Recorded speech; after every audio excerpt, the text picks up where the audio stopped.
Hello, welcome back to my channel. My name is Stephen. I'm a traditionally published fantasy author. Today I'm talking about Capricon 43, my first ever convention that I've gone to as an author in America. I haven't been to America for about 15 years or more, just as a tourist, but this was my first time attending a predominantly book-focused conventions.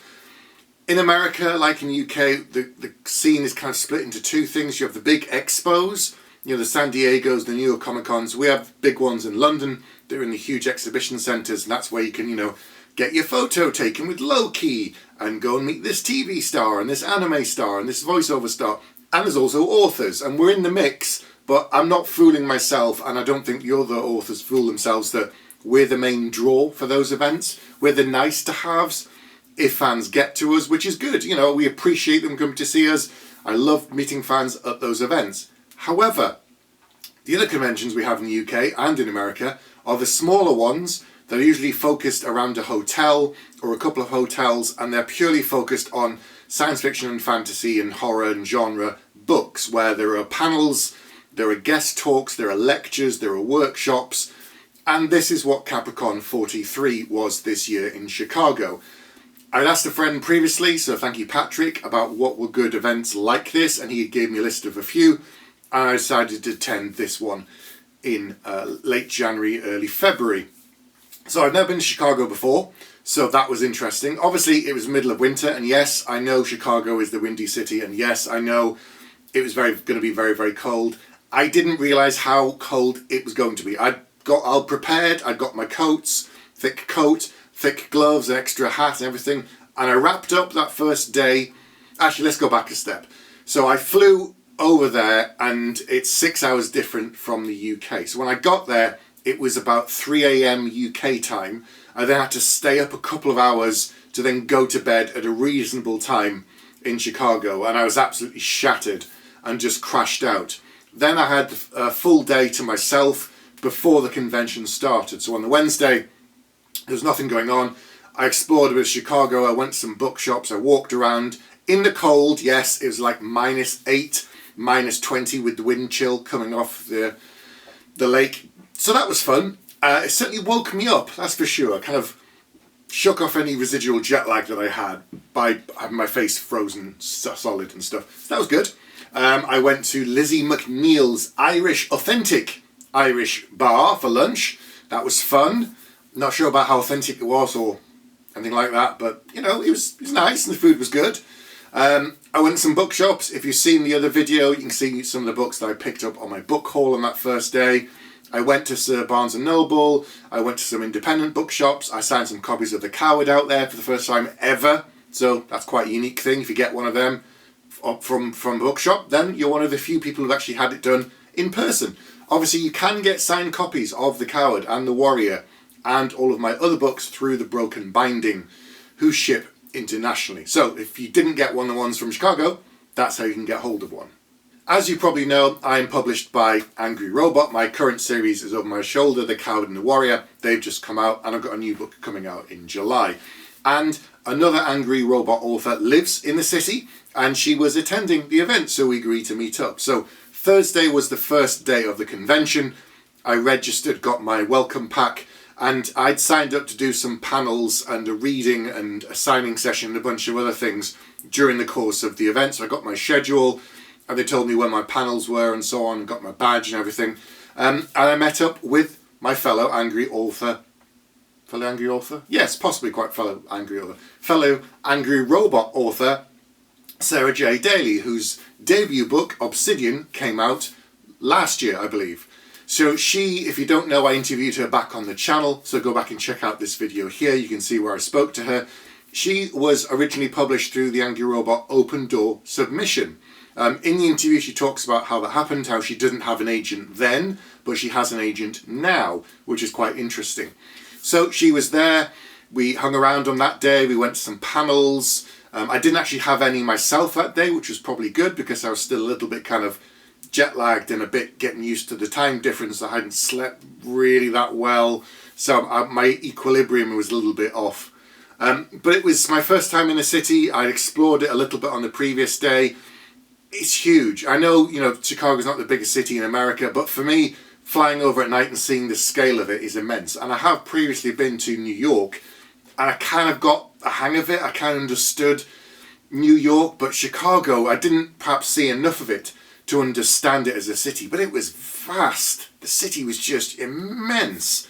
There was snow everywhere on all the buildings and all the roads and things, but in the UK, when there's some snow and ice, we don't grind to a halt, but almost. We slow down. We can't really cope very well, but we're getting better at it. Over there, nothing changed. People just got on with their business. The roads were gritted, they were completely clear, and everyone was great. And at the hotel, it was the same. All the geeks started arriving on that Thursday. You can see them all piling in and checking into the hotel. And because the event is all set within the one hotel, it made it really handy. Like, if I got a bit tired and I needed a break because of jet lag, I could go downstairs to the coffee shop in the hotel and have a cup of coffee and a sandwich and take a break. Or I could just go up to my room and lie down for half an hour. I didn't actually do that on the first day, but I was tempted a couple of times. And sometimes I don't mind being around people. I don't have social anxiety. I know some people do. So if they begin to get a little bit overwhelmed or they're not comfortable, then it's very easy just to nip off to your room. The organisation of this convention is one of the best I've ever been to. The communication beforehand from the people organising it was fantastic, telling me what panels I'd signed up for, when it was going to be, what day. Everyone had to be vaccinated to attend and show proof of that and proof of ID, and yet everyone also still wore masks during the duration of the convention. And as of time of recording now, only 2 cases of COVID were reported, which is really, really good given the number of people in the hotel. During the panel, if you were speaking on a panel, each of us was given a transparent mask so people could see our lips if they were lip reading, and also hopefully hear us a little bit more clearly. And that was really, really good. I appreciated all the care they put in to looking after people and looking after the attendees, but also the people on panels. I said this before in the other video, but I think it's worth repeating, that one of the best things about going to these conventions is discovering writers that you know nothing about. And I am sure there are people who came to this convention who'd never heard of me, had no clue who I was. They just saw this tall English guy walking around and talking on panels and probably thought, well, who's he? And then they find out a bit more about me and hopefully go and buy the books. And that worked for me as well, to find other writers that I want to follow and talk to and interact with, but also potentially new contacts just to talk with about writing and world building, and it's a different point of view that I hadn't thought of, and different voices. And I love meeting new people. Finding your tribe is a lot easier these days online with, social media and everything. But going to a very specialised event like this, and then meeting people who are very much within the same space as you, and are working in the same area, but they're not creating the same things. And it's always fascinating to me. Like, if you give a core idea to half a dozen writers and say, go off and create something, the ideas that you get back are never what I anticipate, because that's my own lens of looking at a thing, and then someone else comes in with their own totally unique perspective. So I met a bunch of writers that I knew nothing about, found them lovely people, chatted to them, got on with them, went out and about during the convention with them. Me and Sarah met some other writers as we were around the event as well. I went to her reading, I went to her panels and stuff, and vice versa. And it was just nice to be around someone that I knew at the event, obviously, but also meet all of these other people that some of them I might have heard of before vaguely, like the guest of honour, Stephen Brust. I knew a little bit about him. Now I've got some of his books, I've got some signed copies that I picked up at the event, and I'm definitely interested in him as an author, but also the way he approaches stories. From listening to him talk on panels, I found him to be a really interesting and thoughtful and fascinating guy. So I'm definitely going to be digging into more of his work. I did a video a while ago about why I think it's important to attend events at any stage of your career. And it was really good for me for many reasons. And the other being that the other reason that's one of the many that's good for me as a writer to go to events is that it fires up my imagination. Writing is very solitary. It's very sitting in a room, staring at a screen, banging on a keyboard. And it can get quite lonely and isolating, and it can be difficult. Being around lots of creative people, being around lots of writers, reinvigorates part of my passion and makes me want to go away and start writing again. And that's something else I get from going to these events, not just listening to the panels and hearing new ideas and new voices, but being around my tribe of people, my group that thinks a certain way about story and who loves the genre of science fiction and fantasy and horror, all the things that I love. I don't need to explain certain touchstones. They already know what it is. They know what they are. If you're talking to your mum, your dad, or someone at work and they say, oh, what are you reading? And you tell them what it is, and they have to try and explain it in terms that they will understand. It can get really frustrating, but going to an event like this, they get it. They watch the same shows, they listen to the same podcasts, wherever it might be, they get it. And being around that really energizes me. That's another reason I think it's so important to go to these events. On the Friday, I had a couple of panels, and on the Saturday, I did a reading. I had a reading slot where I read something from The Coward for some fans, but also I did an exclusive first reading of part of chapter 1 of The Judas Blossom, which comes out this July. So nobody had ever heard me read anything from it before. Nobody has probably read anything of it before because there's nothing online. So this was completely unique, and someone did record it, and it will be on another channel in the next few days, so I will put a link to that. So if you're interested in finding out a bit more about it and you want to hear me read a little bit from the first chapter, then you can do that very, very soon, and I will put a link in here or down below in the notes if it's not out yet. Before I forget, if you want to support this channel, then you can obviously like and subscribe to the channel. That would be really good. If you like what I do and you want to contribute, there is a Patreon that has different tiers, from just kind of general support right up to a private writing Discord that I run called Headspace, where other writers post work with each other and comment and give feedback and hopefully improve their craft as writers that I take part in as well. And there are higher tiers with, signed copies of new books and so on. So if you like what I do, want to support the channel, I would really appreciate it. So, since coming back from Capricon, the first question that people have asked me, probably rightly so, is, was it worth it? Would I like to go again? Do I intend to go again? And that's quite a long, complicated answer. So, I would like to go again. I think it was definitely worth going. Will I be going again? I don't know is the honest answer, because the biggest barrier for me is obviously the cost to get to America. Now, there are similar events in the UK that I can attend, and I do attend, that are similar to Capricon. There are obviously more in America, some on the East Coast, some on the West Coast, and during this event there was a section that had information with flyers for lots of upcoming events that were split between East and West Coast.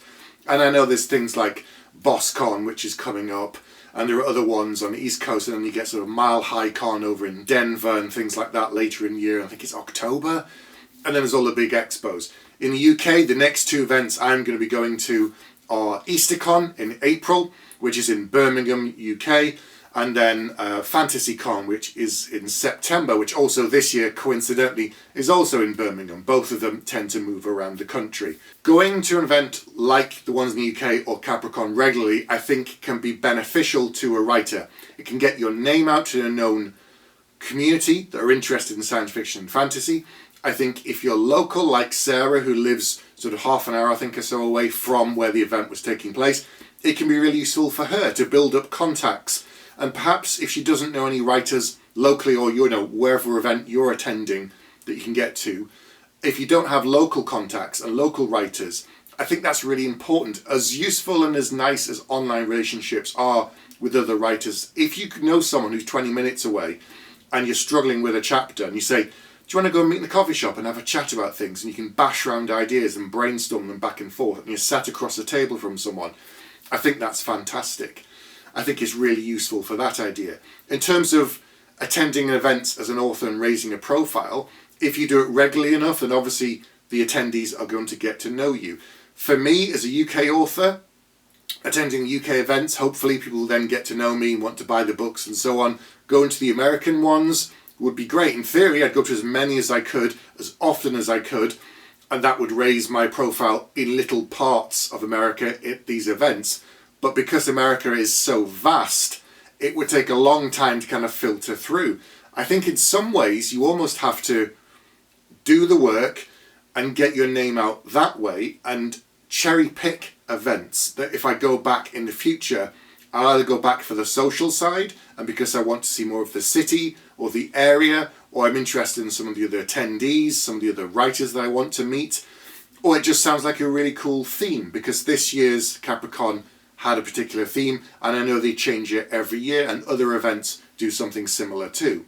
if as an author you reach a certain level where you get invited to events as a guest of honour or a panellist or something like that, then obviously some of the cost is taken away because the organisers are paying all of it or contributing towards it, so it makes it a lot easier to attend these events. But as I just described, I didn't know very much about the guest of honour, Stephen Brust, and yet I'm sure there'll be other people who attended Capricon that were in the same boat. And there again, it was still worth him going because he got new fans, he met new people, had great experiences, I'm sure, met other fellow writers, and that's what it's perhaps more about than using it as a venue to grow your fan base. You'd, as I said, with the size of America such it is, you'd have to attend a lot of these events regularly over a period of time to hopefully generate pockets of interest and then grow your audience. That would be very expensive and very, very complicated and, you know, just take a long time. But I think if there's an event local to you or that's not too far away, or that if they've just got one of your favourite writers that's going to be at this event, as a fan, I would definitely try and go to some of them. As an author, for the same reason, I'll definitely try to go to some of them. So I know there's one called Minicon that's coming up soon that Martha Wells is attending. I think it's in Minnesota. I know some people who are huge fans of hers and they're desperate to go to that event because they want to meet her, not just get a couple of signatures and a 2-minute chat, but they can go to panels, they can listen to her talk on things, they can ask her questions, they can interact with her as they see her around the convention and that sort of thing. And those experiences as a fan, but also as an author, I think are quite priceless, and they can make the effort that if you cherry pick 1 or 2 events that you can afford to go to, definitely go to them, meet your authors, attend these panels, glean as much information as you can from any of them if you're a writer trying to break in, or just as a writer trying to improve your craft. I think it's useful. And even for me at this stage, it was really interesting to hear all of these other perspectives from writers. And I found it very, very satisfying, as I said, very invigorating, and now makes me want to crack on with my current project and just get on with it, because I just feel more buoyant after having been at Capricon. So, will I be going back to Capricon next year? I don't know. Now that I know the event, now that I know the people, now that I know where it was hosted and the city a little bit, I will be more likely to attend that event than some of the other ones. But there again, if a bunch of Angry Robot authors are attending another event in America next year or later this year, and there's going to be kind of a whole bunch of us, the people that I know, that could also sway me to attend and go to one of these events. So it was definitely worth me going. It was definitely worth me taking a bit of a gamble, having an adventure essentially, and travelling to America for the first time in many, many years, and meeting some fans and signing books and doing all this kind of stuff. So I really enjoyed my trip. I'm really glad I went. If I go again in the future, I don't know. We'll see how the Judas Blossom does, which is out in July. Go and pre-order it if you haven't already. Thank you very much.